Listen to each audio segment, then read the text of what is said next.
Bonjour, bienvenue sur le plateau du Club Entrepreneur, l'émission du magazine Challenge, réalisée avec le soutien de Chivas Brothers Limited. Avec moi aujourd'hui, Léa Lejeune, la rédaction de Challenge. Bonjour Léa. Bonjour Jean-Baptiste. Et nous sommes très heureux d'accueillir Bénédicte de Raffaellis-Soissons, la fondatrice de Clustry. Bonjour. Bonjour Jean-Baptiste. Alors vous avez fondé Clustry en 2013. C'est la première solution de gestion des ressources humaines avec l'aide de Big Data. Votre système analyse une centaine de millions de profils, je crois, et il permet de faire des propositions de gestion de carrière. Alors expliquez-nous un petit peu comment ce système fonctionne et quelles données il analyse. Alors, vous l'avez très bien dit, Clustry, c'est la première solution SaaS qui va en fait capitaliser sur deux types de données. Donc ça, c'est des logiciels qui fonctionnent directement sur Internet. Exactement, software as a service. Donc c'est pas, on n'installe pas le logiciel chez les clients, il est accessible online et on bénéficie des évolutions directement en fait. Donc on va capitaliser sur deux types de données, les données internes et externes des entreprises sur les parcours de professionnels. Donc aujourd'hui, on analyse 100 millions de parcours de professionnels dans le monde entier sur tous les secteurs d'activité. Donc concrètement, ça veut dire les postes. Alors en fait, sur un parcours, il y a évidemment les compétences, il y a les formations, les filières de formation, les différents postes qui ont été occupés, dans quel secteur d'activité ils ont été occupés, à quel moment de la carrière, combien de temps chaque personne est restée dans ce poste-là, et puis évidemment les descriptifs de poste. Donc on analyse une centaine de critères sur chacun des parcours, et en fait ça nous permet, avec cette analyse de la réalité, de faire des suggestions pour des prises de décision RH basées sur un discours de preuve. Donc on va plus en fait prendre des décisions RH pour de la mobilité ou de la rétention ou du recrutement uniquement sur l'intuition. On arrive à faire passer la fonction RH d'une fonction intuitive à une fonction qui va aussi utiliser les faits et les données pour prendre des décisions. Ça a l'air assez pointu, ce système de Big Data dans les RH. Comment vous avez eu l'idée au départ? Comment l'idée de Clustry vous est venue? Alors, elle m'est venue suite à mon propre besoin, en fait, puisqu'avant d'être entrepreneur, j'ai travaillé pendant 4 ans dans un cabinet de conseil. Quand on fait du conseil, c'est très intéressant, mais finalement, on n'a pas de spécificité forte. On peut à la fois tout et rien faire, si je peux m'exprimer comme ça. Et donc, après 4 ans, j'avais envie d'évoluer et je savais pas ce que j'avais envie de faire ni ce que je pouvais faire. Et donc, pour trouver de l'inspiration, je me suis dit que le meilleur moyen, c'était d'analyser des personnes qui avaient des points communs avec moi, donc qui avaient travaillé dans le conseil, dans les industries pour lesquelles j'avais travaillé, etc. Et de voir ce qu'elles avaient fait comme métier par la suite. Et donc, bon, à l'époque, c'était pas 100 millions, c'était 500 à la main, mais c'était quand même un petit peu douloureux. J'ai analysé 500 profils de personnes qui avaient ces points communs avec moi pour regarder ce que je pouvais faire ensuite. Et je me suis dit que plutôt que de garder ça pour moi-même et de m'en servir pour gérer ma carrière, ce qui serait intéressant, c'est de proposer ça aux grandes entreprises pour qu'elles arrêtent justement de raisonner avec des process de clonage et avec des silos, et qu'elles puissent s'inspirer de cette réalité qui existe, qui est diverse, qui est variée et qui pousse la transversalité dans les carrières, et qu'elles puissent justement avoir conscience de ça pour gérer leurs talents en interne.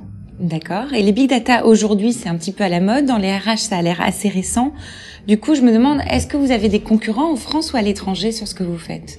Alors, on a une approche qui est très particulière. Aujourd'hui, sur le marché, il y a deux types d'acteurs. Il y a les acteurs de process RH qu'on connaît, qui vont permettre aux entreprises de gérer leurs talents, mais qui n'apportent que du process. Il y a les acteurs de la data, qui en fait vont proposer une plateforme qui est une coquille vide en disant aux entreprises, mettez vos data scientists dessus, construisez vos algorithmes et créez vos données. Donc en fait, on est les seuls aujourd'hui à couvrir l'ensemble de la chaîne de valeur, c'est-à-dire collecter les données, les normaliser, construire les algorithmes et aller jusqu'au bout, c'est-à-dire délivrer des suggestions pertinentes pour une prise de décision éclairée par les ressources humaines. Donc on crée, si vous voulez, la fusion entre ces deux mondes qui aujourd'hui n'existent pas, et qui fait qu'on a justement une croissance qui est très intéressante et qu'on arrive à convaincre nos clients. D'accord. Les investisseurs ont su repérer votre point de fort. Vous avez levé 2,5 millions d'euros à l'automne. Qu'est-ce que vous allez faire de cette levée de fonds? Oui, alors c'était notre deuxième levée de fonds, les 2,5 millions à l'automne. On avait levé 600 000 euros avant, en juillet 2014. Donc l'objectif de ces fonds, évidemment, c'est de conforter notre position de référent sur le marché en France. C'est-à-dire, aujourd'hui, on a une dizaine de clients dans le CAC 40. On aimerait avoir tout le CAC 40 en clients, commencer aussi à démarcher le SBF 250. Donc ça veut dire évidemment doubler les effectifs pour le faire. Aujourd'hui, on est 22 personnes. On a 12 postes ouverts avant la fin du trimestre. Donc on a besoin de recruter sur les profils techniques, mais aussi sur les profils commerciaux pour convaincre le marché qu'on est vraiment les référents sur ce domaine. Et puis préparer ensuite une expansion à l'international, même si cette levée de fonds-là ne suffira pas pour le faire, mais en tout cas, elle nous permet de commencer à tester l'appétence du marché américain, par exemple. Donc la rentabilité, c'est pas pour tout de suite, j'imagine, mais c'est quoi votre modèle économique? Alors oui, la rentabilité, c'est pas pour tout de suite, c'est la culture start-up, c'est aussi ça, il faut accepter, les investisseurs le font évidemment, que la rentabilité arrive après, parce qu'on investit beaucoup et parce qu'on cherche une croissance rapide, donc à un moment, il faut être capable de mettre beaucoup de cash sur la table et de pas chercher la rentabilité à tout prix, dans un premier temps en tout cas. Et ensuite, évidemment, business model, c'est business model SaaS. Donc ce que l'on vend en fait, c'est un abonnement sur 3 ans à nos clients, déterminé en fonction des modules qu'ils prennent, puisqu'aujourd'hui on a différents modules, on a des modules de rétention, on a des modules de mobilité, on a des modules permettant de calculer le risque de départ des salariés, des modules sur le recrutement également, mais sur les personnes internes ou les CV reçus. Donc ça dépend du nombre de modules, du nombre de personnes qui sont couvertes par ces modules, et ensuite l'abonnement est un abonnement sur 3 ans. D'accord. Vous disiez que parmi vos clients, il y avait beaucoup de grands groupes. Est-ce que vous pouvez en citer un ou deux? Oui. Puis j'aimerais bien savoir quels sont les critères qui font appel à vous. Est-ce que c'est le turnover? Est-ce que c'est pour faire des économies dans les ressources humaines? Dites-nous. Alors donc oui, pour citer quelques clients, on peut parler par exemple de Orange qui sont très innovants sur cette dimension-là. C'est les gros en priorité, hein, c'est ça qu'on a compris. Oui. Les grosses entreprises.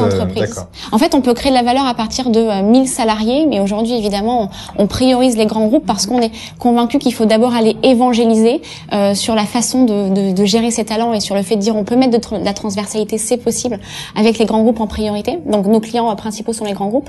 Et eux, alors ouais, du coup, qu'est-ce qui les convainc en premier? Alors je pense que aujourd'hui, c'est la valorisation de la fonction RH, c'est-à-dire que le fait d'utiliser la data en interne et ces 100 millions de parcours pour utiliser en fait le big data pour voir mieux, mais surtout voir différemment et se rendre compte que c'est possible, aller convaincre les managers, c'est aujourd'hui ça qui les fait venir vers nous. Parce que la fonction RH, elle est aujourd'hui à même de raisonner de façon innovante et d'être audacieuse. C'est ça qu'on vient faire, hein, c'est créer de l'audace dans la fonction RH. Elle sait le faire. Par contre, ce qui est compliqué, c'est d'aller convaincre les managers, qui eux, quand ils ont un poste, cherchent le clone exact et vont pas savoir prendre des risques et dire je vais prendre quelqu'un de différent. Donc le fait de les valoriser en interne vis-à-vis des managers, vis-à-vis des directions, je pense que c'est un des premiers éléments pour lesquels ils font appel à nous. Après, évidemment, il y en a d'autres. Il y a à retenir ses talents, donc faire diminuer le turnover. Il y a aussi faire diminuer les coûts de recrutement, parce que comme on les aide à voir différemment, ils peuvent trouver la bonne personne en interne et non plus en externe. Et donc, et aussi ne pas perdre les talents. Donc, il y a les économies de recrutement et puis les économies sur les départs qui ont été évités, évidemment. On voit ce que ça apporte aux entreprises, mais je me demandais aussi, est-ce que les salariés peuvent se servir de votre solution? Oui, on a un module et les entreprises le sollicitent énormément, qui est pour les salariés, qui a pour vocation de rendre les salariés autonomes et proactifs dans leur gestion de carrière. Donc, on fait exactement la même chose que pour l'interface à destination des ressources humaines, sauf qu'il n'y a pas tout à fait les mêmes fonctionnalités. Ils rentrent leur profil et on leur suggère automatiquement tous les postes et les parcours qui sont pertinents pour eux au sein de l'entreprise. Et donc, typiquement, parfois, on peut avoir des choses étonnantes. Dans la banque, par exemple, on avait un analyste de marché qui a eu des suggestions pour devenir data scientist, alors qu'il n'y aurait pas pensé naturellement, parce qu'il se considère pas comme un potentiel data scientist. Souvent, c'est les salariés qui se mettent les barrières en premier, d'ailleurs. Et en fait, la data externe lui a montré qu'il pouvait évoluer vers ce type de métier, et c'est ce qu'il a fait, d'ailleurs. Mais laisser les algorithmes décider, est-ce que c'est pas laisser partir la partie humaine des ressources humaines? Alors justement, c'est une très bonne question. Notre vocation, c'est de faire tout à fait l'inverse. C'est-à-dire, on n'est pas là pour remplacer les décisions RH. On est là pour aider ces décisions. Ça veut dire que c'est pas du big data comme dans le marketing. Dans le marketing, on demande à la data de suggérer l'action et de la mener. Dans le big data RH, on suggère l'action et ensuite c'est aux ressources humaines de mener cette action. C'est-à-dire qu'elles ont encore toute la place pour faire vivre leur intuition. Et finalement, ça leur permet juste de voir différemment, de sortir de leur champ de vision habituel et au contraire de se concentrer sur l'humain parce qu'elles vont être rassurées sur un certain nombre de critères et derrière elles vont pouvoir aller même convaincre sur une intuition qu'elles auraient eue au départ mais sur laquelle elles étaient en difficulté pour aller convaincre des managers. Avec un argument rationnel. Exactement, non contestable, factuel. Merci beaucoup, Bénédicte de Raffilis 60, d'avoir accepté notre invitation. Et moi, je vous donne rendez-vous la semaine prochaine avec une nouvelle figure des startups pour un nouveau numéro du Club Entrepreneur, l'émission de Challenge, réalisée avec le soutien de Chivas Brothers Limited.